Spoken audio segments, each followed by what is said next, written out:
Hey everybody, welcome from my dining room. We're going to do a quick little video on what we worked on last week, kind of piecewise functions, domains, and ranges. So let's look at the first equation here that I have. I gave you one like this last week in the Google Doc.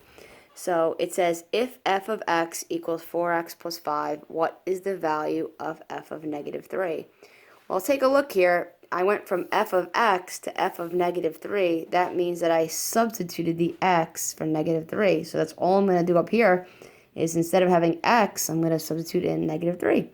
So I'm going to do 4 times negative 3 plus 5. Now, please don't forget order of operations. That's something we talked about in class. So that's where we have a lot of our errors. We have to multiply before we add. So 4 times negative 3 is negative 12, and negative 12 plus 5 equals negative 7. So at f of negative 3, we have negative 7.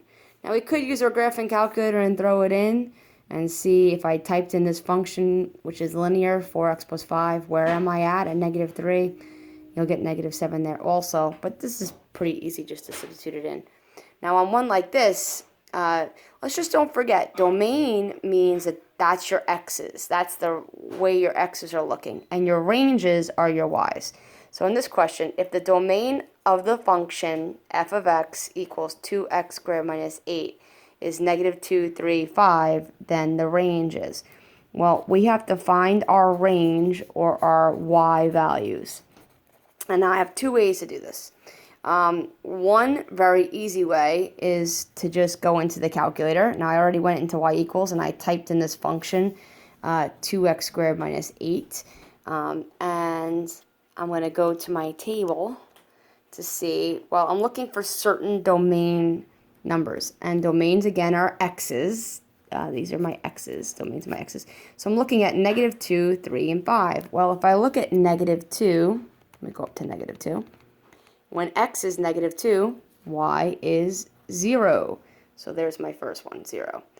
The other one I'm looking at is 3, and I'm also looking at 5. So let me grab both of those while I'm here. Okay, so 3, if x is 3, my output is 10. And 5, my output is 42.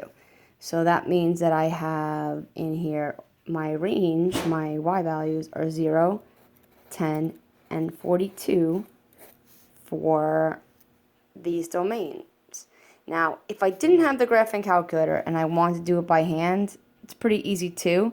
So in for each one of these numbers, I would have to substitute out my x for each one. So I'll do the first one. So I would do 2 times negative 2 squared, because I'm looking at that negative 2 value, minus 8. Okay, so don't forget order of operations again. So negative 2 squared first. So that would be negative 2 times negative 2, which is a positive 4. So 2 times 4 minus 8.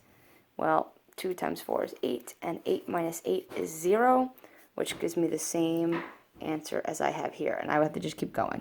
Now on a graph, let's look on a graph. Now domain. Domain are your x values. So my domain here means that I'm going from 4 to 13. My range would be that I'm going from 0. It doesn't give me a height here on this one, but that would be my range.